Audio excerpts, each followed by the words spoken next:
Okay, so I am back at EasyBib, and EasyBib is important to me because hopefully it will be an easy way for me to cite all of the sources that have been assigned to me and the 6 that I'm going to do my citation with. So the first thing I'm going to do is I remember that my article, it's not just the money, the benefits of college education to individuals and society, came from a website. That's where my teacher got it from.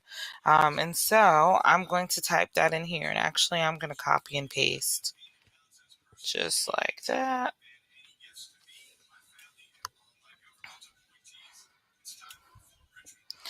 And I clicked cite this. I knew it was not a book. I knew it was not a journal. I knew it wasn't a newspaper. So it was a website. So what I see, it doesn't give me a citation. What it does is it finds the actual PDF that I'm using. And so I click cite this.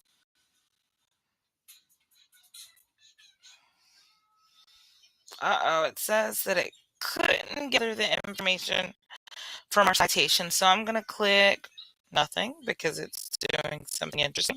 It wants me to do it myself. And that's fine because all of the information is available to me. And so the content, as I understand it, was published originally on a website. And I know this because I went back and I tried to see if it had been printed as well. And I didn't see that. And so content published originally on a website. So again, I'm gonna uh, type my title, but actually I probably should edit it in this way. And so what EasyBib is going to do, because everything was in all caps, it was going to put everything in all caps because that's how I put it in. And so we should just be clear that we don't make that mistake of, oh, I got it wrong because I input it in a particular way. The benefits of college education.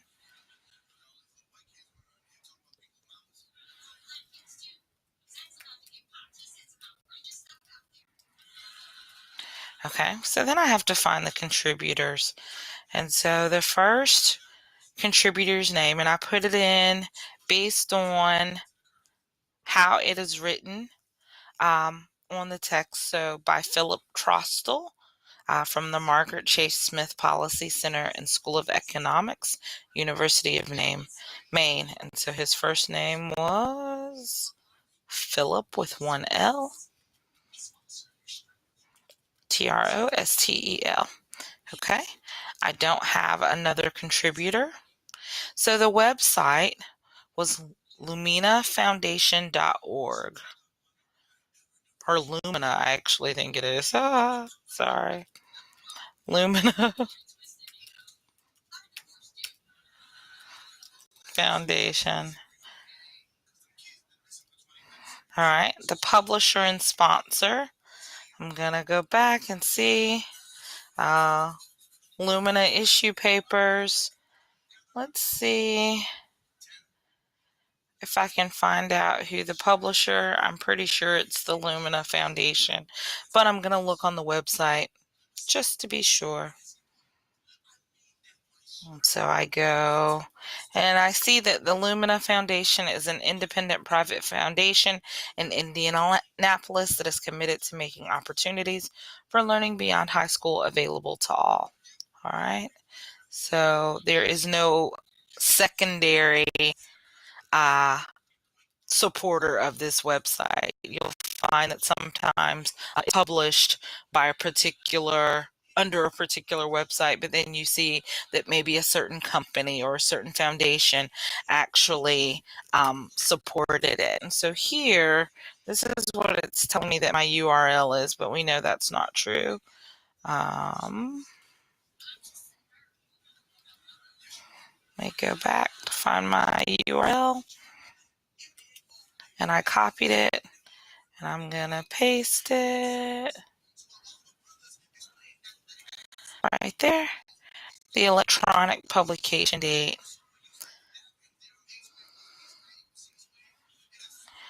I'm actually going to go to the end of the article to find that.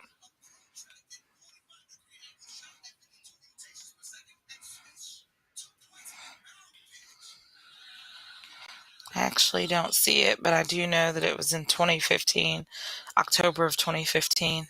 I don't know the specific date, but I'm sure I could find it. So just for these purposes, October 2015. Then I'm going to click Create Citation.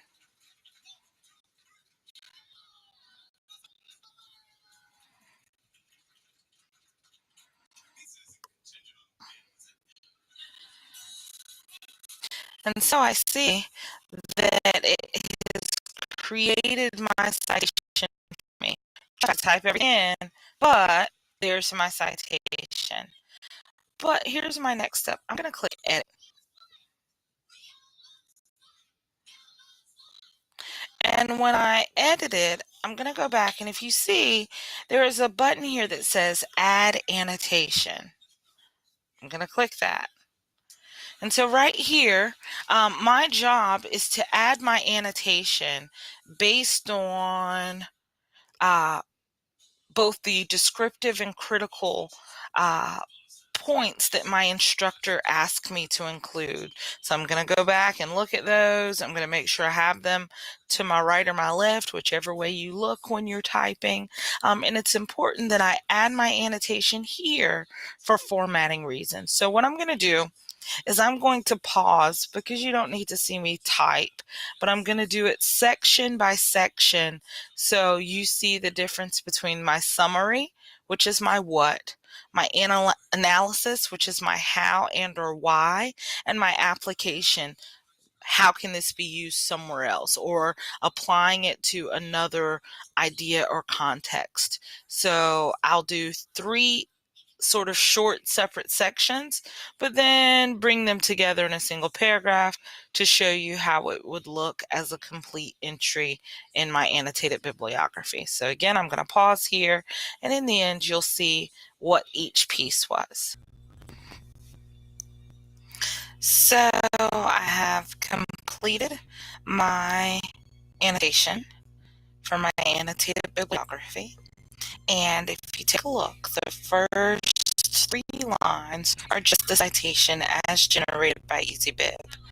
The next lines are my summary, analysis, and application as outlined in my guideline. So here you can see what it looks like in totality. And so what I'm going to do is move over to this document, which I have in 14-point font.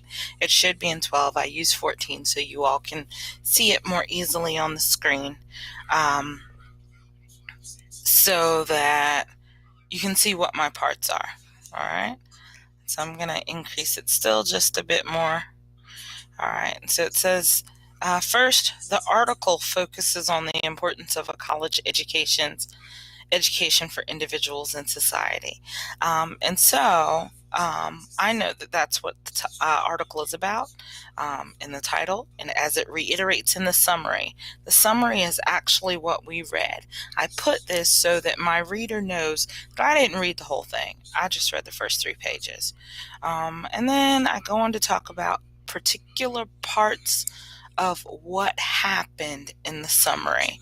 I could have easily pulled out specific extractions, but that gets crowded. What I did was I summarized it. The summary connects how an increased salary and greater wealth have a significant, I didn't like my word choice, significant impact on the economic and social political elements for both the individual and society. In this case, money or profit is different from economics, and I explain what that means. And then I move on to a little bit more summary, but I'm moving more into analysis here. Trostel is an expert in economics and holds a PhD from Texas A&M. How did I find that out? I Googled Philip Trostel. And so here is where I'm talking about in my summary that I have to identify the authorship or the ethos of the author if I can find it. And if it's not the author, then I'll reflect on the ethos of the website or the document or the publisher or something to show why this entity would publish such a specific idea or type of information. Um, and then in line 1, 2, 3, 4, 5, why is the article significant? Because in the time that we are in, people are continuously questioning the importance of post-secondary education. And I go on to say that Trostel and the Lumina Foundation show how doing so significantly enhances one's life in comparison to not attaining a college degree. Finally, I apply my information. The article summary would be useful for who? Students questioning the importance of attending college, as well as those who question the importance of funding for colleges. And again, I bring it back around to the long-term benefits of education after high school. Okay.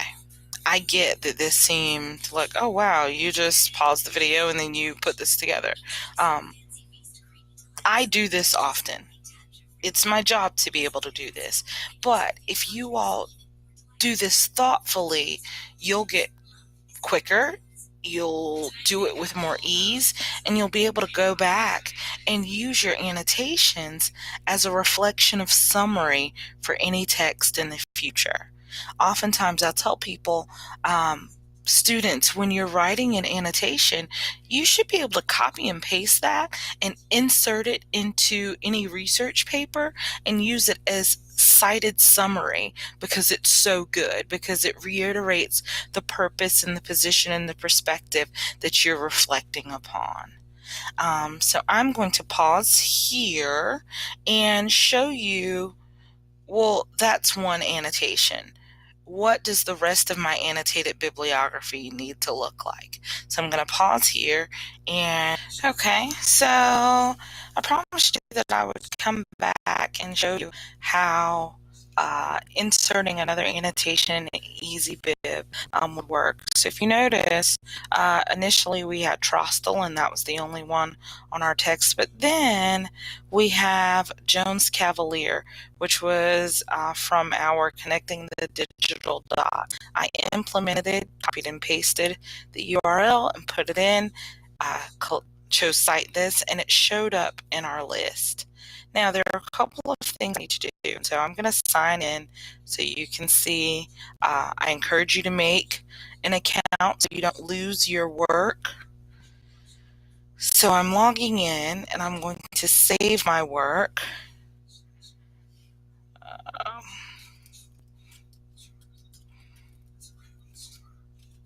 hope this is the right password.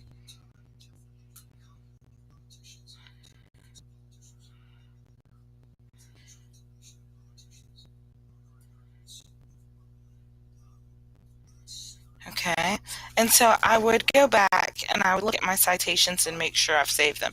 I do encourage you to sign in before you start, but that way you can just share, and if you don't have a login, you can sign up.